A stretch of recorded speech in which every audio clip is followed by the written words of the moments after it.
Hello everybody, I think all of you are fine. So in my previous class, finally I explained about the target attributes, okay? The target attributes of a hyperlink. Now, today we are going to discuss about defining colors for link, okay? Colors for links. So আমি আজি first time discuss কৰিম যে link যেটা আমি create কৰো, যেটা আমি লিংকবোৰ বনাও, এটা আমি সেই লিংকবোৰ কি হয় কালাৰবোৰ কেনেকৈ ডিফাইন কৰা হয় না। Now see here you can see you can use CSS to sense the appearance and behavior of hyperlinks. Hyperlinks, or you can say it is link. You can use CSS.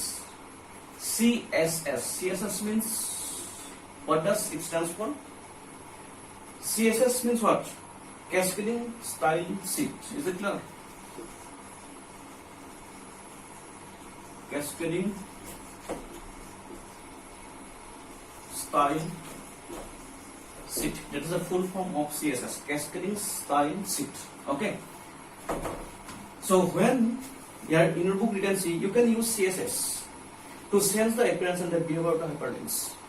By using this option, what happens? You can sense the behavior, or you can sense the characters of a specific link.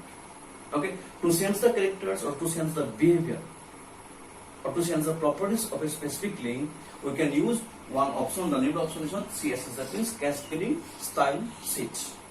So the books of tomorrow dia say je ami jodi jeta ami link bor banao, link bor eta ki thake eta specific behavior thake hi keneke kaam koribo hoy na. So is the behavior thake এই বিহেভিয়ারটো আমি change কৰিব লাগিলে আমি কি কৰিব লাগিব, আমাৰ লিংকৰ যিটো প্ৰপাৰ্টিজ থাকে সেইটো তোমাৰ কালাৰ থাকিব পাৰে বা বেলেগ ধৰণৰ প্ৰপাৰ্টিজ। সো প্ৰপাৰ্টিজবোৰ আমি যদি চেঞ্জ কৰিব লাগে বা বিহেভিয়াৰবোৰ যদি চেঞ্জ কৰিব লাগে তেতিয়া আমি এটা অপচন ইউজ কৰিব লাগে, বা অপচন ইউজ কৰিব লাগিলে যিটো আমি CSS বুলি কম, Cascading Style Sheet। এইটো অপচন ইউজ কৰি পেলাই আমি এটা লিংকৰ বা এটা হাইপাৰ লিংকৰ আমি বিহেভিয়াৰটো আমি চেঞ্জ কৰিব পাৰোঁ বা তাৰ কেৰেক্টাৰটো বা প্ৰপাৰ্টিজ আমি চেঞ্জ কৰিব পাৰোঁ। Okay, but first let us learn about the kinds of link and their behavior. The প্রথমে তোমাক দিছে যে আমাৰ লিংক কি আছে। So first link to তোমাক guys simply there is a link. Link is certain standard link.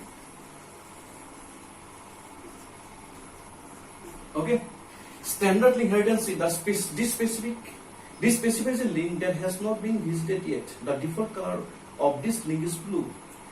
It specifies a link that has not been visited yet. So link, that means it represents standard link, and standard link means what? The link which is not visited till now. যিটো link আমি এতিয়ালৈকে visit কৰা নাই সেই লিংকটোক আমি normally link বুলি কম বা standard link বুলি কম। আৰু এই ষ্টেণ্ডাৰ্ড লিংকৰ নৰ্মেলি আমাৰ ডিফল্ট কালাৰটো কি বুলি কয়? ব্লু বুলি কয়। যেতিয়া লিংক বুলি ক'ব, লিংকৰ কালাৰ কি হ'ব? What is the default color of a link? Blue. What is the default color of a standard link? এটা আমি কল to blue. যেতিয়া আমি লিংক এটা বনাইছো, লিংক এটা বনোৱাৰ লগে লগে যদি আমি লিংকটো ভিজিট নকৰোঁ, যেতিয়ালৈকে ভিজিট নকৰোঁ তেতিয়ালৈকে তাৰ কালাৰটো কি থাকিব? ব্লু হৈ থাকিব। ঠিক আছে। সেকেন্ড টাৰ্মটো দিয়া হৈছে তোমাৰ ভিজিটেড। ভিজিট মানে কি কৈছে? Visited link. এটা লিখা আছে চোৱা, this specifies a link that the visitor has visited. Its default color is purple. After visiting a link, that is known as what? Or if you after getting a link, if you visit the link already, then that is known as visited link, and the default color of visited link is what? Purple. Okay, so এটা আমি link এটা বনোৱাৰ পিছত যদি আমি লিংকটো already আমি visit কৰোঁ বা লিংকটো যদি আমি ওপেন কৰিছোঁ তেতিয়া সেইটো আমি ভিজিটেড লিংক বুলি কওঁ। আৰু ভিজিটেড লিংকৰ আমাৰ ডিফল্ট কালাৰটো কি বুলি কৈছে? পাৰ্পল বুলি কৈছে। প্ৰথমটো নন ভিজিটেড, আমি ভিজিট কৰা নাই, লিংকটো বনাইছোঁ, আৰু যেতিয়া আমাৰ কালাৰটো ডিফল্ট কালাৰটো ব্লু হৈ থাকে, যেতিয়া আমি লিংক এটা বনোৱাৰ পিছত ভিজিট কৰোঁ তেতিয়া আমাৰ সেই লিংকৰ কালাৰটো কি হৈছে? পাৰ্পল হৈছে। Next to that is tomorrow active link. Okay, so active link ba ami ko upon active link. So active link or kya likha ase so this refers to the link that is clicked. The default color of this link is red. Default color of active link is what? Red. Okay, so now question is, what is meant by active link? Suppose this is your hypertext reference, suppose XYZ. I'm going to link.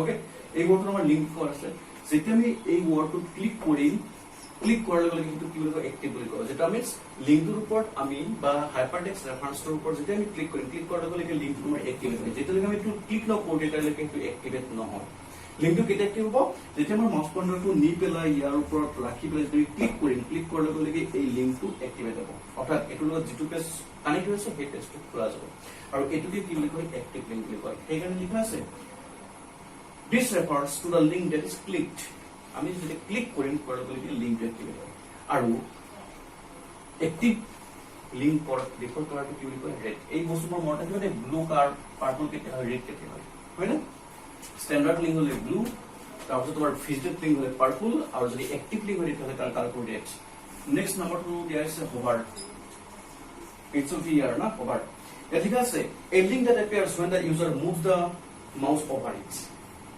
Suppose তোমার মনে করে কিছু xyz মানে এটা suppose তোমার hypertext যেতিয়া আমাৰ mouse পয়েন্টাৰটো এই লিংকটোৰ ওপৰ বা হাইপাৰটেক্সটৰ ওপৰ যেতিয়া আমি মুভিং কৰিম মাউস পয়েন্টাৰটো এই টেক্সটৰ ওপৰত মুভিং হ'ব লাগিব হোৱাৰ লগে লগে এটা আমি হোভাৰ বুলি কম হোভাৰ লিংক ক্লিক কৰিব নালাগে জাস্ট আমি এই লিংক হাইপাৰটেক্সটৰ ওপৰত আমি কি কৰিম মাউস পয়েন্টাৰটো আমি কি কৰিম জাস্ট আমি মুভ কৰিম কৰাৰ লগে লগে এটা আমি হোভাৰ লিংক বুলি কম ঠিক আছে আৰু হোভাৰ লিংকৰ তেনেকে স্পেসিফিক কালাৰ দিয়া হোৱা নাই মেইনলি তোমালোকৰ এই দিন অৱস্থা দিব লাগিব যে default colour of standard link is blue default color of visit link is purple and the default color of active link is red this is one of the very important question okay তোমার তলত দিয়া আছে যে agri তলত দিয়া আছে যে now consider this section of the code changing the link colour তুমি কেনেকে এটা লিংকৰ কালাৰবোৰ চেঞ্জ কৰিবা তোমাক এটা এক্সাম্পল দিয়া আছে এইখিনি বস্তু ভালদৰে চাই লবা ঠিক আছে ভিজিটেড হলে কেনেকে দিম এক্টিভ লিংক হলে কেনেকে কালাৰটো দিম বা আমি লিংকৰ কালাৰবোৰ কেনেকে চেঞ্জ কৰিম অৰ্থাৎ হাইপাৰ লিংকৰ কালাৰবোৰ কেনেকে চেঞ্জ কৰিম তোমালোকৰ বুকছত এটা এক্সাম্পল দিয়া আছে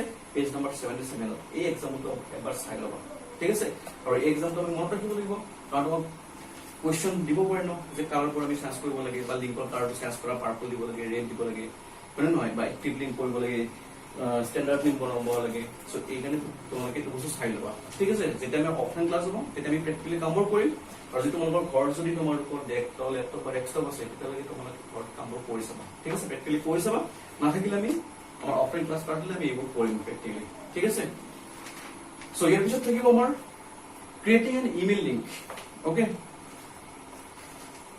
আমি ইমেইলটো লিংক বনাব পাৰো যেটা আমি ইমেইল কৰো ইমেইলৰ লিংক বনাব পাৰো তাতে লিখা আছে so if you want to send an email malito is equal to for address malito if you want to send an email তুমি যদি ইমেইল এটা সেন্ড কৰিব লাগে malito is equal to for address address to কাৰণ কালকে প্ৰথমে আমি address দিব লাগিব এড্ৰেছ টু দিয়াৰ আগতে আমি malito দিব লাগিব ঠিক আছে malito টো হৈছে আমাৰ ক্যাৰেক্টাৰ এটা প্ৰপাৰ্টিজ কিয়ৰ ইমেইল এটা প্ৰপাৰ্টি আছে তোমালোকে ক্লাস 9 ত নাই এস এটু ক্লাস 10 তে তোমালোকে ফার্স্ট চ্যাপ্টার পাইছিলা এটা তোমাৰ এট্ৰিবিউটস ইমেইলৰ when the user click on the link an email client open and the user can then send a message to the email address when a user click on the link jeta user a link to click koribo email client open eta ki hoba email client mane ki client server eta tomar ki hoba tomar jetu computer me kaam korbo hetu hoche amar client thik ase tomar email to open hobo okay and the user can send a message to the email address or jitu address তুমি লিখিবা সেই address লিখে আমি কি কৰিব পাৰো আমাৰ মেইলটো সেন্ড কৰিব পাৰো ঠিক আছে তোমালোকৰ যদি মেইল এড্ৰেছ আছে তেতিয়াহ'লে আমাৰ মেইলটো খুলি চাবা তোমালোকে এই অপচনটো পাবা মেইলটো আৰু যদি নাই তেতিয়াহ'লে তোমালোকে পিছত দেখুৱাই দিব লাগিব হয় নহয় কাৰণ এই অপচনটো নাথাকিলে ইকুৱেশ্যনৰ লিংক এইটো অপচন নাথাকিলে আমি আমাৰ মেইলবোৰ এটা অপচনৰ পৰা বা এটা এড্ৰেছৰ পৰা বেলেগ এটা এড্ৰেছলৈকে সেন্ড কৰিব পাৰো কাৰণ লিংক হ'ব লাগিব হয় নহয় আমি কোনেকে মত আমি হেতু এড্ৰেছৰ আমাৰ এড্ৰেছ লিংক কৰিব লাগিব সো লিংক কৰাৰ কাৰণে এইটো বস্তু কৰিব লাগিব আৰু এটো কেনেকৈ কৰা হয় তাতো তোমাৰ একটা এক্সাম্পল দি পেলাই বুজাই দিয়া আছে consider for example or consider for HTML code to create an email link ইমেইলত কেনেকৈ লিংক কৰা হয় তোমাক এটা এক্সাম্পল দিয়া আছে এই এক্সাম্পলটো তোমালোকে ভালদৰে চাবা ঠিক আছে তোমালোকৰ কাম বেছি মোতকে মই জাস্ট এইখিনি বস্তু মুখে কৰি দিব পাৰো কিন্তু তোমাক প্ৰ্যাকটিক্যালি দেখুৱাই দিব নোৱাৰো এটো পসিবল নহয় নে নহয় সো এইকাৰণে তোমালোকৰ কাম বেছি হ'ব তোমালোকে বস্তুবোৰ এক্সাম্পলবোৰ ভালদৰে চাই যোৱা এটো এক্সাম্পল চাবা আজি মই তোমালোকক দুটা এক্সাম্পল চাবা কলো ইয়াৰ আগৰটো হয় নহয় যে লিংকৰ কালাৰবোৰ কেনেকৈ চেঞ্জ কৰা হয় আৰু ইমেইলত কেনেকৈ তোমাৰ লিংক ৰেড কৰা হয় এইটো ভালদৰে চাই ল'বা ঠিক আছে সো আজি বেছি দেখি নেই গাও ইয়াত আমি হেক কৰিম ক্লাছটো ইয়াৰ পিছত আমি লিখিম ইমেজেস এজ লিংক পিকচাৰ এটা বা ইমেজ এটা আমি লিংকত কেনেকৈ ইউজ কৰোঁ ঠিক আছে সো এই বিষয়ে আমি নেক্সট ক্লাছত ডিছকাছ কৰিম আজি ইয়াতে শেষ কৰিছোঁ কাৰণ তোমালোকে চাব লগা কাম আছে হয়নে নহয় সো এইখিনি চাই ল'বা এক্সাম্পলবোৰ আৰু অফলাইন ক্লাছত আমি এইবোৰ আকৌ কৰিম হয়নে নহয় প্ৰেক্টিকেল পাৰ্টটো আমি কৰি যাম থিয়ৰিকেল পাৰ্টটো নকৰোঁ প্ৰেক্টিকেলটো কৰি যাম আমি কৰিব লাগিবই হয় না সো ঠিক আছে বাৰু ৰাখিছোঁ